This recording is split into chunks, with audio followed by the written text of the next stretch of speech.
여러분 아주 오래되었는데요. 검사와 여선생이라는 영화가 있습니다. 주인공 영애가 있는데요. 아주 이쁘장한 여선생님이 어느 날 탈옥수를 집에 이렇게 도와줘요. 탈옥수가 도망을 왔는데 혼자 남은 딸이 너무 보고 싶어서 탈옥했다는 이 탈옥수가 너무 불쌍해서 집에다가 숨겨줍니다. 그뿐만 아니라 그 사랑하는 딸까지 그렇게 만나게 해주죠. 그리고 이제 탈옥수가 잡힌 후에도 주변의 눈치를 전혀 보지 않고 감옥에 가서 면회를 해주고 또 사식도 넣어주고 말이죠.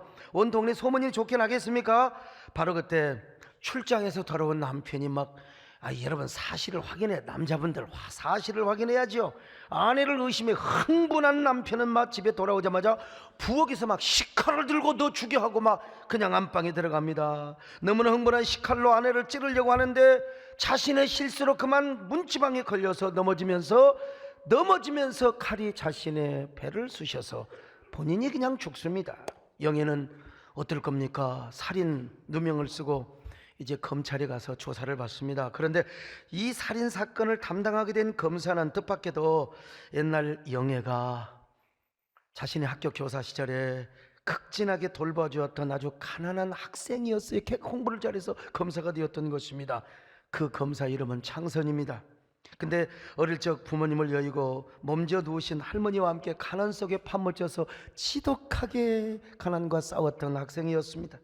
너무 가난해서 도시락을 싸우기는커녕 아침밥도 못 먹어요. 할머니 몫으로 그냥 몇 술 뜨고 할머니 먹으라고 착한 소년이었죠.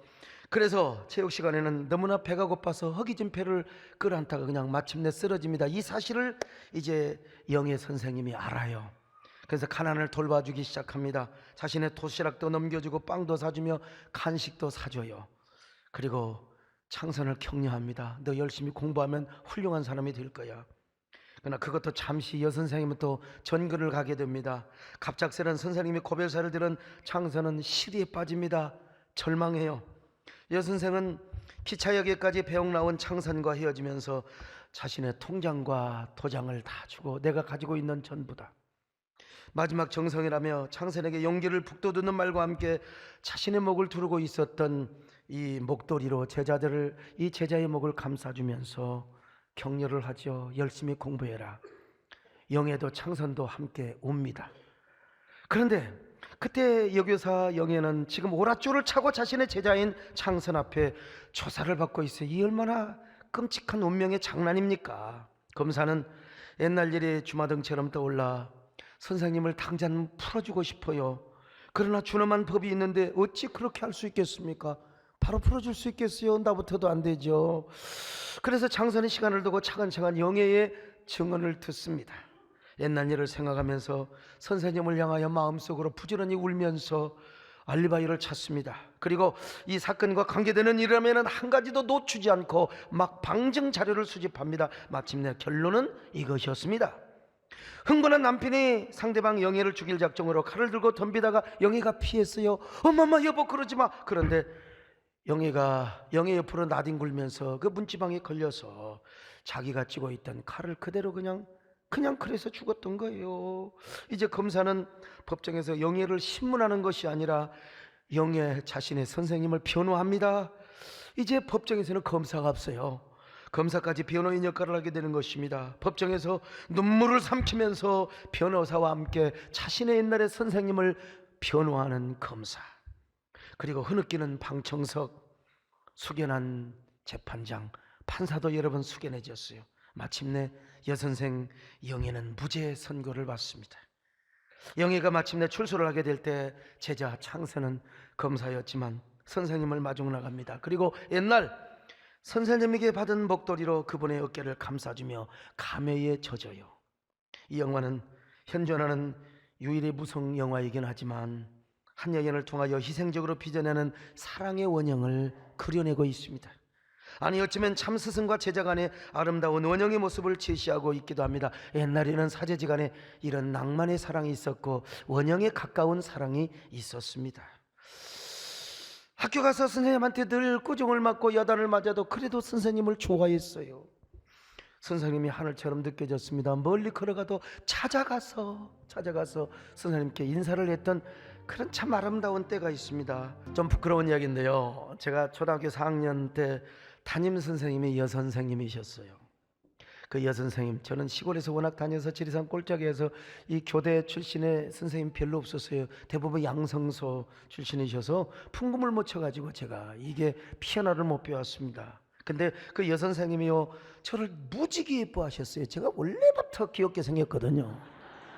아주 상고단발 쫙 하고 가면 그냥 머리를 쓰다듬으면서, 야, 강세계대는 그렇게 이쁘다, 선생님 사랑을 독차지 했는데, 그해 겨울에 선생님이 결혼을 하셔서 이제 다른 학교로, 그냥 계신데 왜 다른 학교로 가냔 말이죠.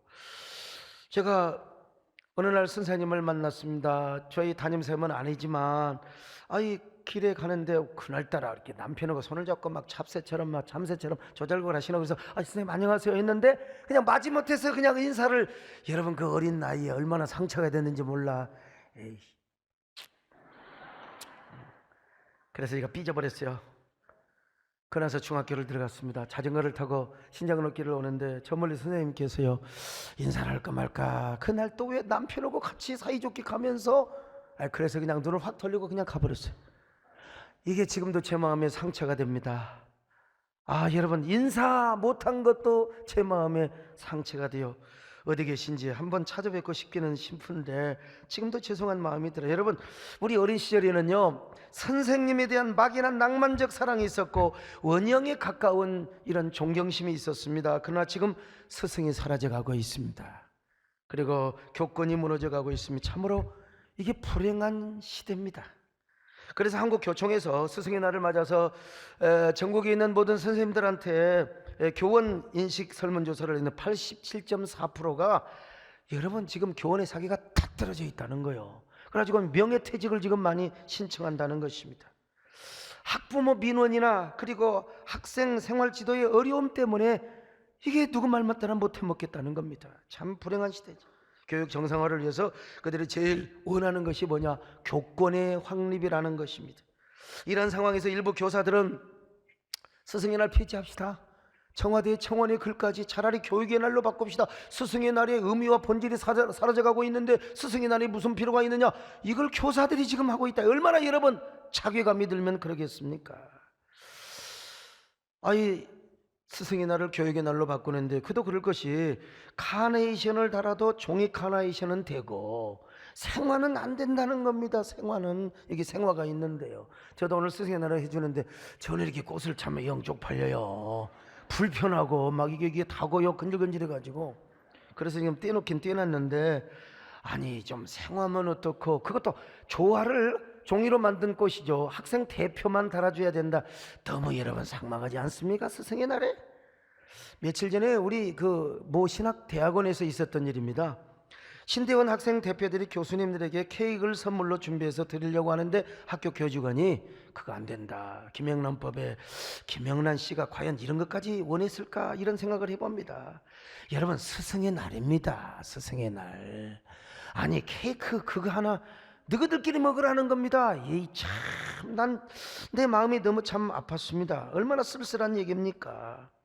물론 일부 교사들이 뭐 도에 지나치거나 하지 말아야 할 행동을 했기 때문에 이런 사태를 불러일으킨 이런 원인도 있지요. 거기에다가 지나친 학생들의 인권, 그리고 평등 사상 때문에. 여러분, 인권 좋지요. 그러나 여러분, 인권이 교권 다음에 있어야 되지 않겠습니까? 여러분 보세요, 학교 다닐 때 얼마나 얻어 터졌는데. 여러분, 제가 정상적인 지금 목사로 제 안에 아주 건강한 자화상이 지금 이루어져 있습니다. 여러분들은 다 비정상이니까 아멘을 안 하는 거죠. 인간은 교육에 의해서 길들여지는 성숙한 존재입니다. 아무리 인간으로 태어났다 할지라도 여러분, 늑대 구려놓으면 늑대 소년이 되는 거예요. 기어 다니고 사냥해서 먹고 사는 거예요. 그런 의미에서 여러분, 사람이 사람답게 살 수 있도록 가르치는 게 교육이요. 교육은 신성한 겁니다. 교육은 신성. 그래서 이 세상에서 가장 신성한 직업, 국회의원도 계시고 시장님도 계시지만 가르치는 선생님들이 여러분 가장 신성한 직업이라고 저는 생각해요. 여러분, 이런 이야기 하십니까? 주 70년 이스라엘이 로마에 멸망할 때였습니다. 유대 지도자였던 이 자카이라고 하는 랍비가요, 이스라엘의 그 어머니 아버지를 모이라고 했습니다. 성전 안으로. 여러분, 예루살렘 성은 망해도 우리 여러분의 가슴 속에 하나님의 말씀이 있다면 이스라엘은 망할 수가 없습니다.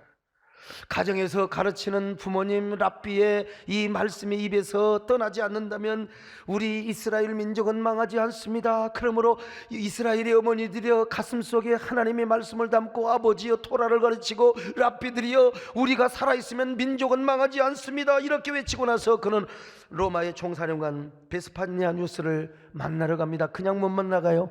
그러니까 이제 관 속에 들어가서 죽은 사람인 것처럼 진을 뚫고 가서 마침내 이제 총사령관을 만났습니다. 그리고 그 앞에서 무릎을 꿇고 눈물로 사정했습니다. 그는 베스파니아누스에게 총사령관으로 부르지 않고요, 폐하라고 합니다. 황제 폐하라고. 얼마나 여러분 애견력이 있으면은 이스라엘이 멸망할 뿐만 아니라, 아니 이 총사령관이 로마의 황제가 될 것을 꿰뚫고 있었습니다. 황제 폐하께서는 예루살렘 성을 회파하고 성전을 무너뜨려도 좋습니다. 그러나 예루살렘에 있는 아분의 거리만큼은 제발 파괴하지 말아 주시기를 바랍니다. 왜 그런 줄 아세요? 거기는 회당이 있어요. 랍비들이 사는 동네라 이 말이요. 벤 자카이는 이스라엘의 역사에 있어서 회당과 랍비를 그렇게 중요하게 생각했던 것입니다. 그러자 이 베스파니아누스는 자기를 황제라고 불러요. 여러분 기분 안 나쁘잖아요. 아니 우리 이동섭 장로님한테 대통령상이십니다, 언젠가 대통령을 하시게 될 겁니다. 그러면 기분 나쁠 사람 하나도 없어요. 기분 나쁠 사람. 여러분 그렇지 않습니까? 기분 좋지요. 와서 이스라엘의 지도자가 와서, 그래서 그분의 소원을 딱 듣고요, 야분의 거리만큼은 손을 안 댔습니다. 손을 안 댔어요. 그래서 이스라엘이라고 하는 국가는 망하였지만 그 민족은 망하지 않았어요. 학교에서 회당에서 랍비들은 어린아이들에게 하나님의 말씀을 교육하고 어머니와 그리고 아버지가 가슴속에 있는 주의 말씀을 아이들에게 계속해서 가르쳐줬어요. 그래서 여러분 지금도 세계 민족을 다 여러분 뒤에서 엔드링하는 아주 실세 중에 실세 민족 유대인입니다. 여러분요, 과연 이스라엘의 역사에 지도자가 있었고 교사가 있었기 때문에 이스라엘이라고 하는 민족의 공동체가 사라지지 않았던 거예요. 그래서 이스라엘 백성들은 아버지와 랍비가 동시에 물에 빠져 죽어요. 그러면 아버지는 놔두고 랍비부터 구해요. 우리 식으로 하면 목사와 여러분의 아버지가 빠져 죽으면 여러분 아버지 안 건지고 나를 건진다 이 말이요. 그래 저는 물에 빠져 죽기 다 틀렸어요. 근데 미안하지만 제가 수영을 잘하거든요. 그래서 여러분 빠진 아버지 내가 구원해 줄 수 있어요. 그런데 지금 우리 사회는 선생님을 선생님으로 존경하지 않는 사회가 되어버리고 말았어요. 교권이 무너졌습니다. 그러나 어느 시대 어느 역사를 봐도 여러분 스승을 멸시하고 교권이 무너지면요, 이 정신세계가 피폐하게 되어 있는 겁니다. 지식은 어떻게 전수될지 모르지만 이 정신사회가 완전히 사막화되게 되어 있어요. 그러면 다음 세대는 보장이 될 수가 없는 거예요. 그러므로 스승이 사라지고 교권이 무너져가는 우리 사회 현상은 결코 좋은 현상이라고 볼 수가 없습니다. 여러분, 이런 현상이 계속되면 우리 다음 사회는 진정한 인간애가 꽃피는 아름다운 건강한 사회를 이룰 수가 없어요.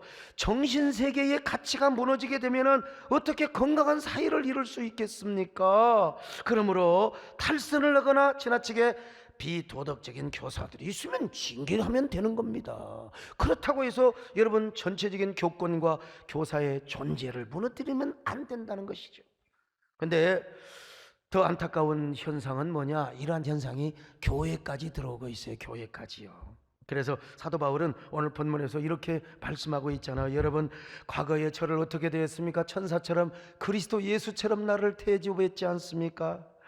여러분이 나를 위해서라면 눈이라도 빼준다고 했지 않습니까? 바로 그것이 여러분의 복이었습니다. 근데 여러분은 그 복을 어디다가 팔아서 엿을 사먹어버리고 말았습니까? 자, 갈라디아서 4장 14절로 15절 같이 보실까요? 시작. 너희를 시험하는 것이 내 육체에 있으되 이것을 너희가 업신여기지도 아니하며 버리지도 아니하고 오직 나를 하나님의 천사와 같이 또는 그리스도 예수와 같이 영접하였도다. 너희의 복이 지금 어디 있느냐? 내가 너희에게 증언하노니 너희가 할 수만 있었더라면 너희의 눈이라도 빼어 나에게 주었으리라. 그렇습니다. 여러분 갈라디아 교인들은 사도 바울을 만나 하나님의 사랑 이야기를 들었습니다.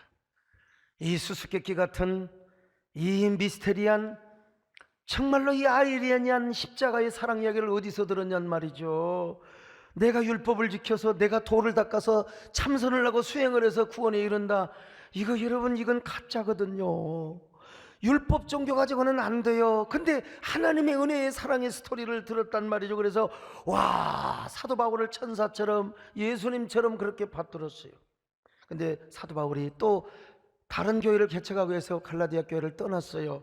그러자 대적자들이 침입을 합니다. 이 사도 바울이 전한 복음은 가짜라고, 어떻게 십자가의 사랑으로만 구원을 받느냐고, 우리가 율법을 지키고 참선을 행하고 수행을 해야 된다고 말이죠.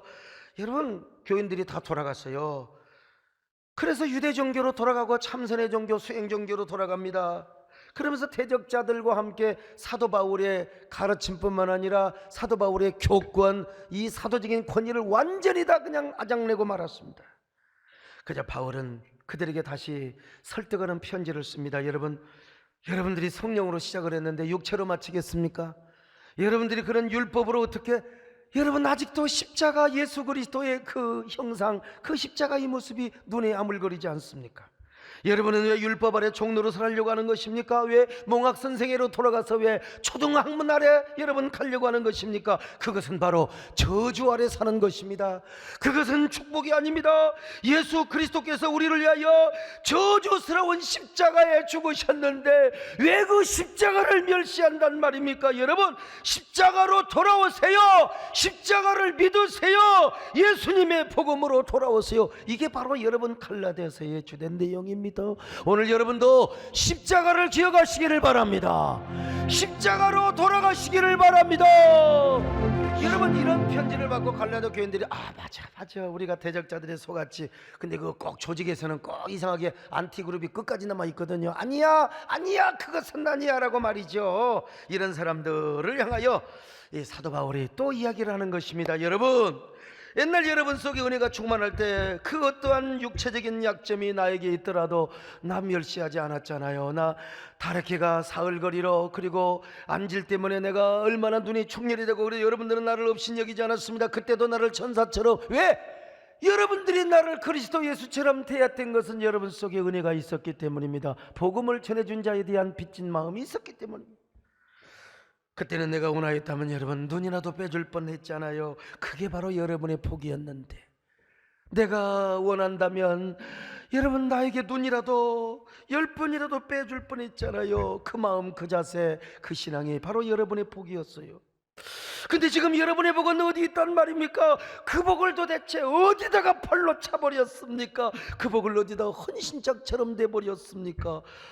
여러분, 옛날이 그립지 않습니까? 옛날이 그립지 않습니까? 우리 처음으로 돌아갑시다. 바울이 아마 이런 노래는 몰랐겠지만 여러분, 아마 이런 노래 부르고 싶었을 것입니다. 여러분, 옛날이여, 지난 시절 다시 올 수 없나 그날. 옛날이여, 지난 시절 다시 올 수 없나 그날이여.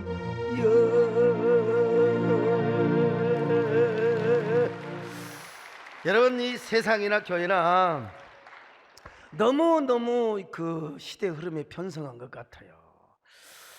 진정한 인간미가 사라지고 스승애가 사라지니까 이 교권이 무너질 수밖에요. 교회도 진정한 복음의 능력과 그리고 은혜가 성도들의 가슴에서 사라지고 나니까 이게요, 이 교권이 강단에서 하는 가르침을 너무 이게 사람 말로 받고요, 그냥 참 그렇습니다. 개판 노분전 교회들이 많아요.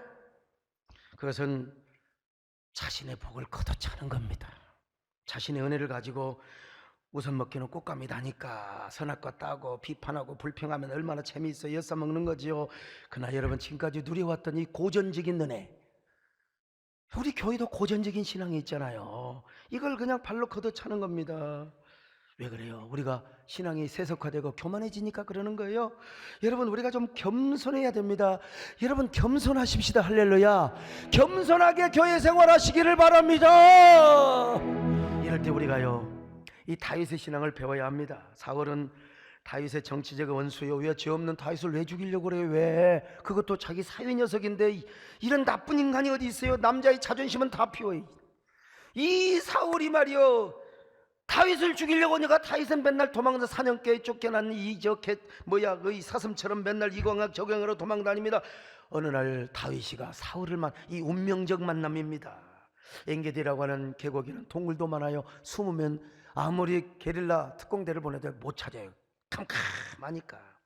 이제 다윗이 숨어 있는데 이 사울이요, 그 순간에 어떻게 배가 실실 아픈 거요. 여러분, 설사가 나와요. 지금 이 설사 나오면 장로님도 어쩔 수가 없습니다, 여러분. 그래서 이제 이 왕이고 뭐 나발이고 대통령이고 임금이고 소용없습니다. 그냥 설사가 나오니까 다급해지니까 그냥 이 양반이 막 뒤를 막고 그냥 바로 앞에 있는 동굴로 들어갔어요. 사울은 쏟아져 내리는 설사를 막기 위해서 막 그냥 가서 겉옷을 갖다가 던지고 그냥 바지를 내리고 이제 드디어 오토바이 훅가시를 당기는 겁니다. 진짜 이 심리 효과에 의해서 여러분 갑자기 지금 설사 나올 수 있으니까 좀 참으세요. 근데 바로 그 뒤에 다윗이가 숨어 있습니다. 이런 운명적 만남이 어디가 있느냐 이 말이요. 한 문명과 한 운명의 만남이 있지요. 원수는 이놈의 다리 만났습니다. 그래서 지금 다윗과 그의 무리들이 이 모습을 똑똑히 보고 있습니다. 그것도 모르고 사울은 말이요, 자, 한번 보세요. 사무엘상 24장 3절입니다. 시작. 길가 양의 우리에 이른즉 굴이 있는지라 사울이 뒤를 보러 들어가니라 다윗과 그의 사람들이 그 굴 깊은 곳에 있더니. 여러분, 성경에서는 뭐 부두두두까지 표현할 거 없어요. 이거는 설교자에게 맡기는 겁니다. 그냥 뒤를 보러 갔어요. 갑자기. 아니, 우리 등산할 때 갑자기 이게 변 보고 싶은 건 속이 정상이 아니요. 정상적인 사람은 아침과 저녁이면 되는 거예요. 꼭 이상한 사람의 예배 시간에 말이야 뒤에 가고 그러는데 그건 비정상입니다. 정상은 아침과 저녁이요. 근데 일반적으로 설사할 때 여러분 얌전하게 봅니까? 얌전하게 뒤를 볼 수가 없죠. 여러분, 누구든지 설사할 때는요 끙끙 앓습니다. 사울이 보나마나 그래서 이 새끼 주방장 이놈의 새끼가 양고기 상은 걸 줘갖고 이놈의 새끼 내가 아이고. 여러분, 그러자 다윗의 부하들이 지금 다윗에게 말합니다. 주군이여, 절호에 찬습니다. 하나님께서 원수를 주군의 손에 붙여주신 때입니다. 지금 저 똥을 싸고 있을 때 뒤에서 갔다가 그냥 쑤셔버리면 되는 겁니다. 주군이여. 여러분, 이때 다윗은 사울을 안 죽입니다. 여러분요, 절대 죽이지 않습니다. 겉옷자락만 베요. 겉옷자락을 베는 게 여러분 잘 이해가 안 될지 모르는데 이스라엘 사람이라면, 정상적인 사람이라면 뒤를 볼 때 반드시 겉옷, 이게 이제 찌찌가 붙어 있거든요. 이 이스라엘의 613 뭡니까 율법의 조항을 상징하는 요딴술이 있단 말이요. 이게 혹시 똥물이 튀기면 부정해지요. 그래서 한 3, 4m, 4, 5m 정도 푸도독에도 안 뛰어나갈 정도로 이런 얘기하고 있는데 조는 사람은요 인생에 소망이 없습니다. 오늘 저녁에 갈지 모르니까요 조심하셔요. 그래 이제 3, 4m, 4, 5m 저 뒤에다가 옷을 잘 두고, 그러니까 여러분, 그러니까 이 겉옷을 비워오는 거지요. 여러분, 다윗은요 하나님이 세운 종은 친히 치실 것이고 인간이 칠 수가 없다는 신앙이 분명해요. 한번 성경 보십시다. 사무엘상 24장 4절로 6절입니다. 시작. 다윗의 사람들이 이르되 보소서, 여호와께서 당신에게 이르시기를 내가 원수를 내 손에 넘기리니 내 생각에 좋은 대로 그에게 행하라 하시더니 이것이 그날이다 하니 다윗이 일어나서 사울의 겉옷자락을 가만히 베니라. 자기 사람들에게 이르되 내가 손을 들어 여호와의 기름 부음을 받은 내 주를 치는 것은 여호와께서 금하시는 것이니 그는 여호와의 기름 부음을 받은 자가 됨이니라 하고. 여러분, 그렇습니다. 이것이 바로 다윗의 신앙이었어요. 물론 사울이 미친 영감이라는 게 잘 알고 있어요. 이게 노망했어요. 지금 이게 성령 충만한 사람이 아니라 이 완전히 귀신이 드글드글해 가지고 지금 완전히 시기와 질투, 성령의 열매가 아니요 육체 열매만 지금 맺고 있는 저런 미친 영감, 사실은 죽어도 쌉니다. 죽일 수 있어요. 그걸 못 죽여서 겁이 나서 두려워서가 아니라 하나님을 존중히 여기는 믿음이 있었어요. 왜냐, 하나님이 기름을 부었거든요. 하나님이 기름을 부었어요. 하나님이 세웠단 말이요. 그러니까 하나님이 처단하리라. 모든 잘잘못은 하나님이 처단하리라. 여러분, 이 다윗이 얼마나 훌륭한 신앙인입니까, 여러분? 정말 우리가 당시 다윗이나 다윗의 집권이었다면 저부터도요, 저가 쓰레기 제가 죽여야 된다고 말이에요. 제가 이 하나님이 지금 우리로 하여금 하나님이 공의를 실천하겠다고 아마 그러고도 쌌을 거예요. 근데 다윗은 그렇지 않습니다, 여러분. 하나님이 세운 종을 내가 하지 않겠다. 이게 바로 고전적인 믿음이에요. 여러분, 이런 믿음을 함께 다 전수하시기를 축원합니다. 오늘날요, 현대적인 신앙은, 이제 고전적인 신앙에서 현대적인 신앙은 뭐냐, 이게 저 목사 완전히 타락한 종이야, 저거 폐역한 종이야, 영적으로 타락했을 뿐만 아니라 저거 도덕윤리, 물론 맞아요. 그런 사람 쫓아내야죠. 근데 이제 그냥 쫓아내려도 그냥 뭐 법정에 고소를 하고 또 그것도 모자라서 언론 플레이를 해가지고 함처럼 그냥 양쪽 다 까발리고 다니고. 물론 여러분, 죄 중에 잘못된 사람 많습니다. 하나님 앞에 잘못이 있으면 하나님 앞에도 책망받고 세상 법적으로도 처벌을 받아야죠. 지도자로서 정말 도덕적 윤리적 봉거가 치명적이라면 거기에 대한 책임도 있어요. 내가 여러분 세상의 법을 무시하거나 절차를 무시하자는 말이 절대로 아니요. 검찰이나 법원에도 고소고발이 들어오면 검사와 판사는 당연히 조사를 하고 재판을 해야 되겠죠. 그러나 여러분, 우리가 신앙적으로 교회 안에서 그게 본질적인 문제가 아니고 상대적인 문제라면, 내 생각과 좀 달라도 여러분 그리스도인으로서 성경에서 가르치는 신앙의 교훈을 따라서 내부적으로 해결을 할 수 있는 거, 여러분 그래야 되지 않습니까? 뭐가 그렇게 그냥 참. 나는 그런 의미에서 여러분 오해하지 말고 들으세요. 우리 방송을 통해서 말씀 듣는 분도 오해하지 마시고, 저는 그런 의미에서 나는 우리 조용기 목사님을 생각할 때마다 참 가슴이 너무 아픕니다, 여러분. 여러분, 조 목사님이 어떤 분입니까? 한 시대에 얼마나 위대하게 쓰임받는 줄 아십니까? 물론 그분도 인간이요, 빛과 그림자가 있을 수 있어요. 그분도 사람이고 연약한 인간입니다. 실수할 수 있어요. 그러나 아마 50년 100년 후까지 그런 지도자는 나타나기 힘들 겁니다. 어떤 사람 저더러 뭐 몇십 년 만에, 그건 다 뻥입니다. 저 들으라고 믿지도 않아요. 저 여러분 보세요. 내가 어떻게 내 같은 사람이 몇십 년 만에 나옵니까? 여러분, 뭐 키가 큽니까? 내가 뭘, 정말 그런 분은 50년 100년 이상에 한 번 나올까 말까 하는 위대한 지도자입니다. 영적 지도자입니다, 여러분. 저는 조 목사님께 뭐 안수를 받거나 또 이분의 수제자도 아니고 부목사 출신도 아니에요. 나 그분에게 개척할 때 한 푼 도움 받은 적도 없고, 우리 개척하는데 우리 교인들 다 끌어가더라고. 다 보니까 그냥 차리 그냥 여의도 다 싣고 가더라고요. 나 그때 배 아팠어요. 그래도 여러분 제가 마음을 넓게 하고, 하나님 나도 저렇게 큰 교회 되게 하여 주옵소서. 내가 그렇게 기도한 사람입니다, 여러분. 근데 한 시대 그래도 제가 조금이라도 쓰임받는 까마득한 후배로서요, 진짜 안타까움이 들어요. 제가 그분의 제자가 아니지만 스승처럼 제가 그래도 기도하고 있고 존경하고 있습니다, 여러분. 여러분, 등소평 아시죠? 사실 모택동에게 엄청나게 짓밟힌 사람입니다. 등소평은 모택동과 혁명을 같이 했지만, 여기 사실 모택동의 제자라고 할 수 있어요. 근데 모택동에 의해서 여러분 유배를 갔습니다. 그리고 유배 중에 그의 큰아들이 척추장애가 돼서 꼽추가 됐습니다. 등소평 입장에서 볼 때는 모택동 이 새끼 철천지 원수입니다. 이거 너 두고 봐라 이거요. 얼마나 와신상담을 했겠습니까? 훗날 등소평이 유배에서 풀려나서 여러분 중국의 주석이 되는 거요, 정권을 잡았어요. 그의 측근들이 하나같이 모택동을 적폐로 처단을 해야 된다고, 여러분. 적폐로 처단을 해야 된다고 했어요. 그러나 등소평은 이렇게 말합니다. 사람은 누구에게나 공과 과가 있다. 모택동의 공은 7이고 과는 3이다. 등소평은 모택동에게 과가 있는 것은 사실이지만 공을 더 인정했습니다. 그래서 천안문 광장뿐만 아니라 여러분 거리마다 관공서마다 모택동의 사진을 이렇게 전시하도록 했습니다. 그래서 오늘의 중국을 만드는데 위대한 지도자였다고 정신적 키트를 삼았어요. 여러분, 등소평이 좋아서 그랬겠습니까? 제가 여러분 지금 공산도 이 나라를 찬양하는 게 절대 아닙니다. 중국 공산당도 이러는데 우리 한국교회가 이랬어야 되겠느냐 이거예요. 공산당의 지도자도 자기 스승을 배반하지 않은데 오늘날 예수 믿는 사람들이 되어가지고 평생을 존경하고 사랑했던, 근데 뭐 이런 말 저런 말 듣고 그냥 금방 돌아가 버리는 이런 쓰레기 같은 생각을 해서야 되겠느냐 이 말이요. 여러분, 교회가 공산당만 또 못해서야 되겠습니까? 그래서 저는 저에게 가르침을 주신 분들을 제가 끝까지 존경하고 우러러봅니다.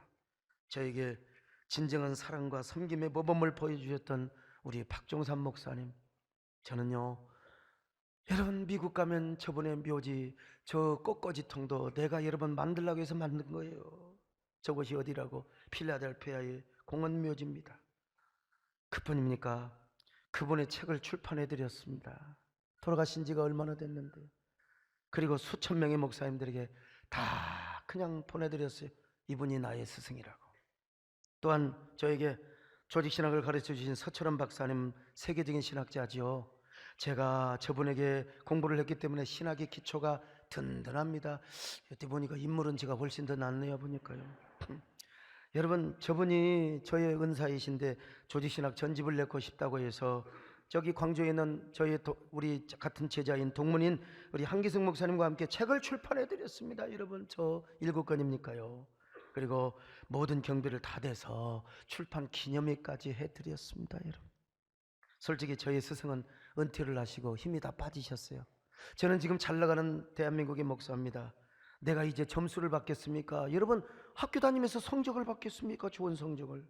그러나 가르쳐 주신 선생님이 귀하고, 그리고 귀해서 제가 우러러보면서 그런 일을 하게 된 것입니다. 여러분, 진정한 영적 선생님은 우리 정권사님이시죠. 이분이 지금 뉴욕에 가서 손녀 집에 가서 아주 그냥 아주 좋다고 밥도 잘 드신다고 그래서 내가 시민권 내줄 테니 거기서 사시네 그래서.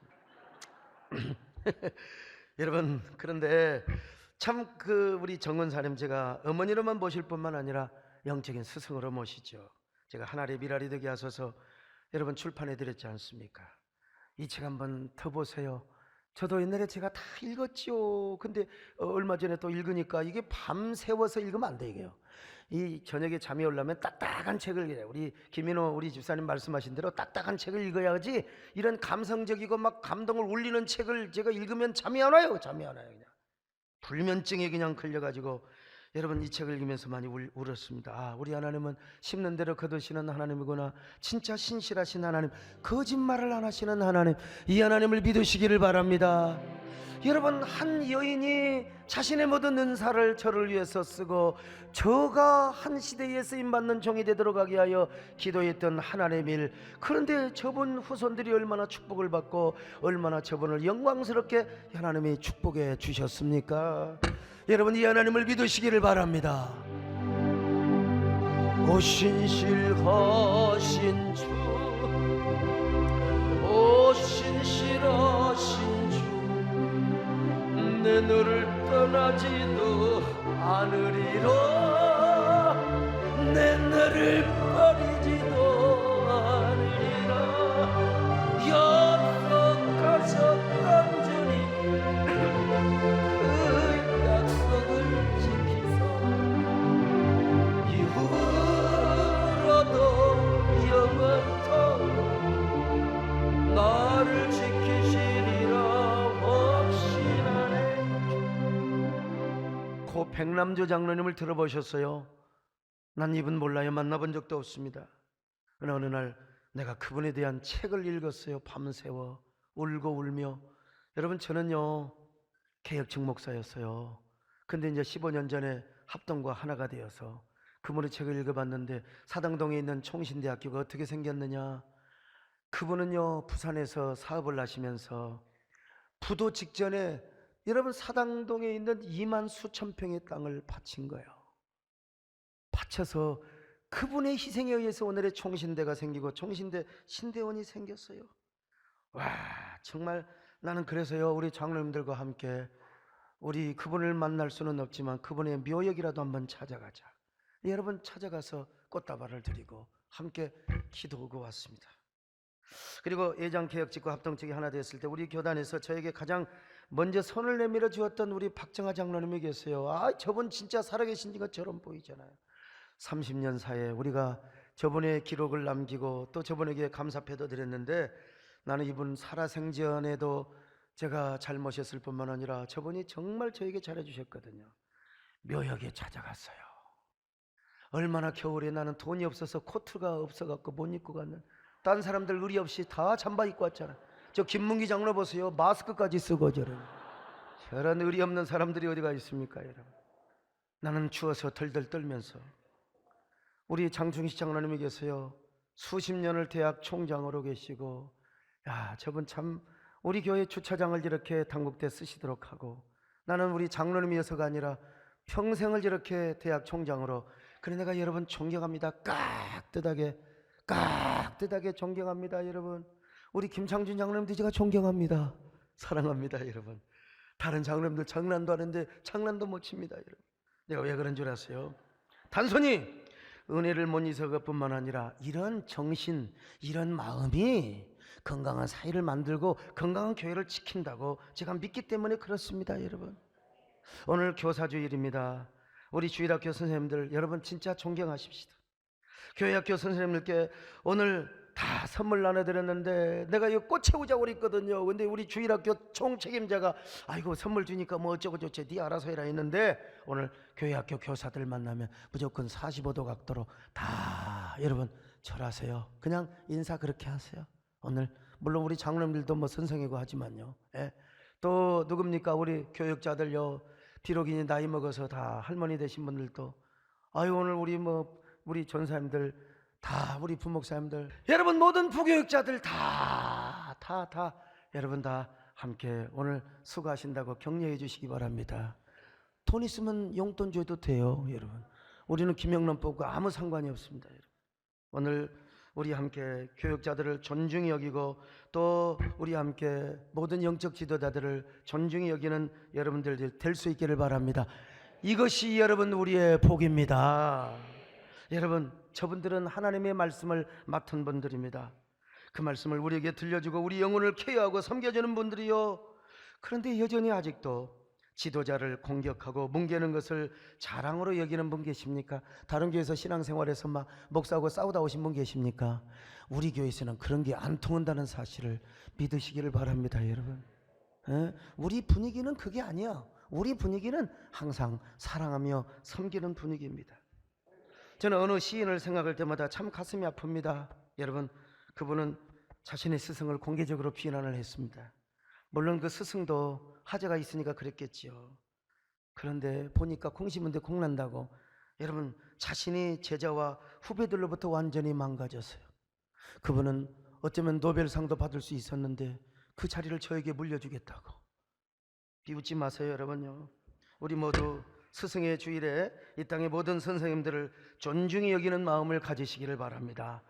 우리 영적 스승뿐만 아니라 사회에서 가르치는 분들이 있기 때문에 오늘 이 사회가 존재하고 있는 거예요. 우리 교회는 스승을 존중히 여기는 그런 풍토를 만드는 저와 여러분 될 수 있기를 주의 이름으로 축원합니다.